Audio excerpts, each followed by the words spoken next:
Hello everyone, this is Andrew from Crown Academy of English. In this lesson you will learn 9 English idioms and expressions related to memory. So the first one is memory like a sieve. Like a sieve. So what is a sieve? Well, this is a sieve. Be careful of the pronunciation. Sieve. So we use a sieve in the kitchen to separate large particles from small particles. Example, to remove lumps from flour. And that is what we're doing here.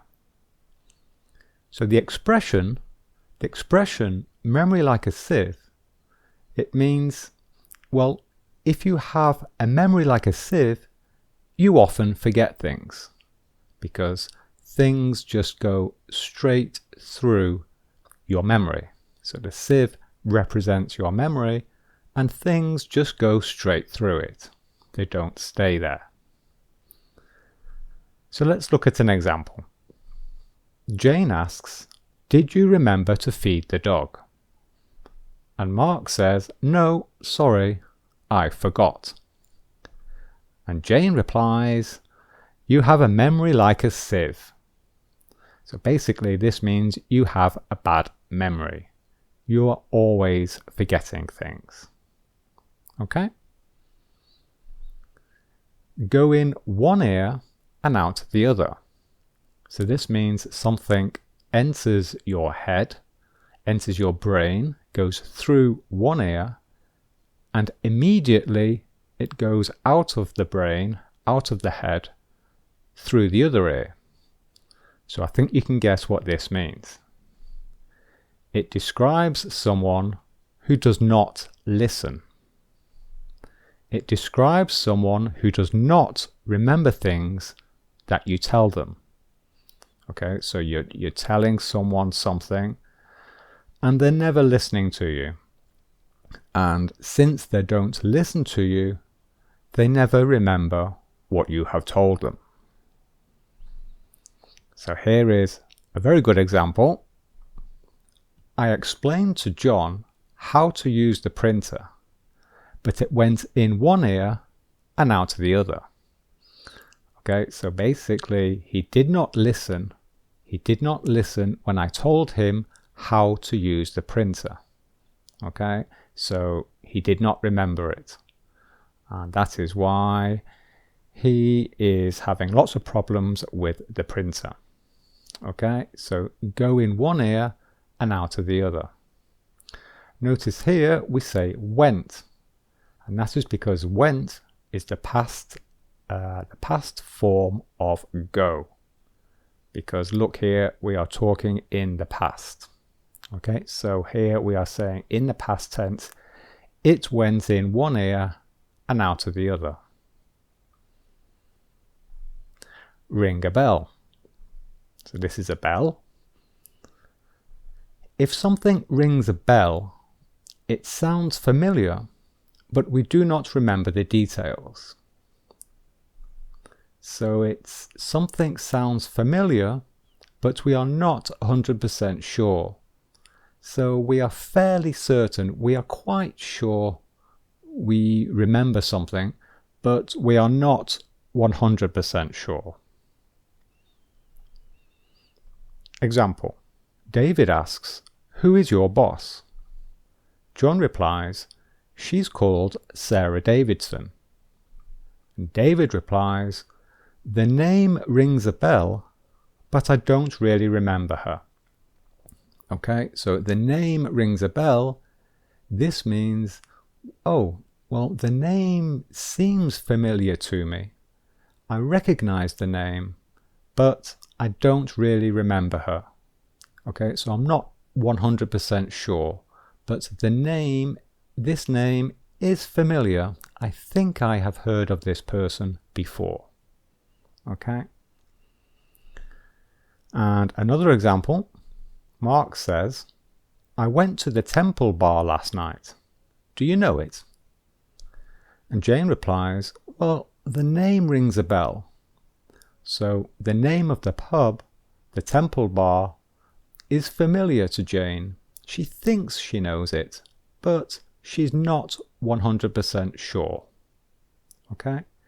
We can often say something like, if someone says something to you and you think you know it, but you're not sure, you can simply say, that rings a bell. That rings a bell. Okay? And just for your information, the Temple Bar is a very, very famous pub in the city of Dublin, so the capital of Ireland. I strongly recommend you visit this pub if you're in Dublin. Okay, let's carry on.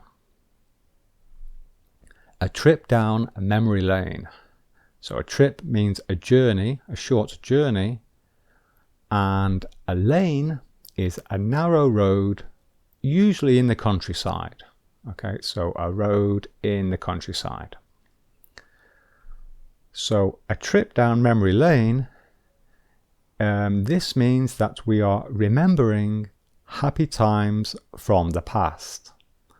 We are feeling nostalgic. Okay, so this is the concept of nostalgia. Sarah says, look at this photo of our first holiday together. And David replies, oh wow, that's a trip down memory lane. That's a trip down memory lane. So that's a journey down this winding road in the countryside. So they are both feeling very nostalgic. Okay? Bear in mind. Bear in mind. Now be careful. We are not talking about the animal. We are not talking about a bear. Okay, so bear in mind, this is not a noun. We are not talking about the animal. So bear in mind, the word bear is in fact a verb. And it means keep in mind. And mind is your head, your brain, your memory. Your brain, really. So we're telling someone to keep something in their brain. So in other words, remember this. So we say bear in mind when we are giving important information to someone. So we want the person to remember what we are telling them because it is important. Example. John says, I love New York. It's a beautiful city. And Claire replies, you're right, but bear in mind, it is also very expensive. So Claire is agreeing, but she's also giving some important information to John. And the important information is New York is also very expensive. So she wants John to keep that information, to remember that information. Don't forget that New York is also expensive. Okay, bear in mind. This is an excellent expression. We use this very often. Very often you'll hear this a lot. Okay. Oh, before we continue, please give the video a like and subscribe to my channel if you are not already subscribed. Okay, lose your train of thought. And this means to forget what you're thinking about. Okay, we don't want to forget, but unfortunately we forget something. And it is often we forget what you're doing, saying, or writing. And we often lose our train of thought when something interrupts us. So we forget what we're doing or what we're thinking because something interrupts us. Okay? I'm going to give you an example. So this is a little story where three things happen. Number 1. Mark is talking to Claire at the office. Then the next thing that happens, Mark's phone rings. So he answers the phone and he speaks to his boss. And then number 3, after the phone call. Okay, so the phone call finishes. But the problem now is Mark, he can't remember what he had been saying to Claire. He cannot remember the first conversation with Claire. So Mark says, "I'm sorry, Claire, I have lost my train of thought. I have lost my train of thought. What was I saying?"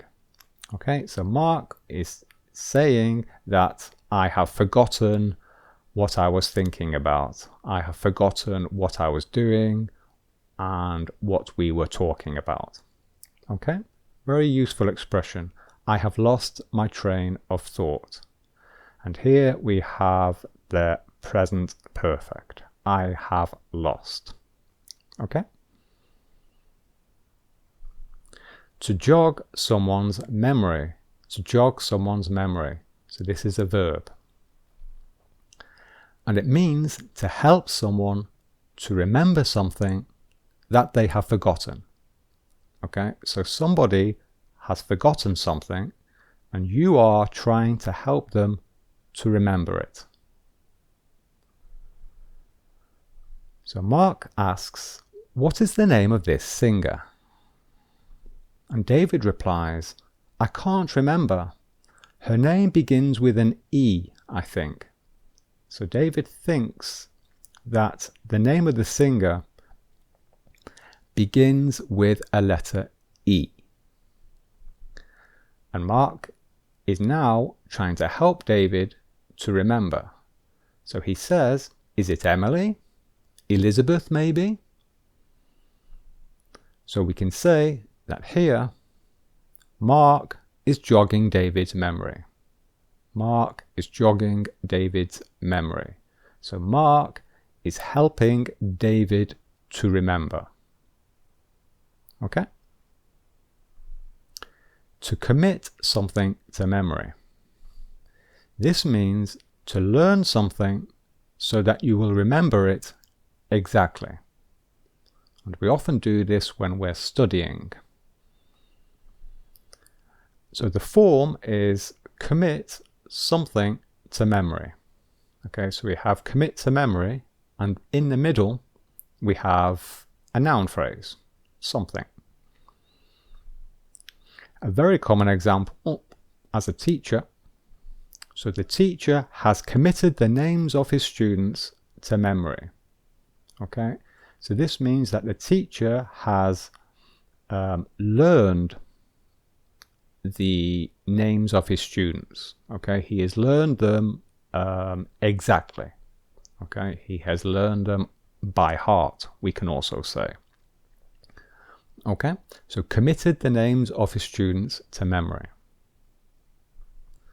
And here we have an example of studying.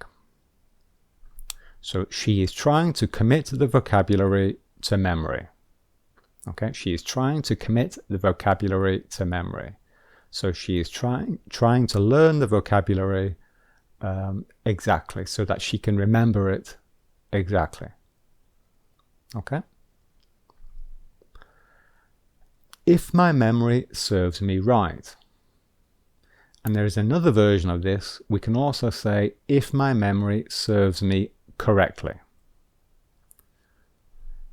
We say this when we are fairly confident that we have remembered something correctly. So I could say maybe we are 80% certain. Okay, we are perhaps 80% certain, or maybe even 90% certain that we have remembered something correctly, but we're not completely sure. So Claire asks, what time does the swimming pool open? And David replies, if my memory serves me right, it opens at 8 o'clock. So David is essentially saying, I am fairly sure, I am fairly confident that it opens at 8 o'clock. I'm not 100% sure, but I am perhaps 90% sure that it opens at 8 o'clock. So we say, if my memory serves me right, comma, and then we answer the question. Okay? So there we are, that's the end. Again, don't forget to give the video a like and subscribe to my channel.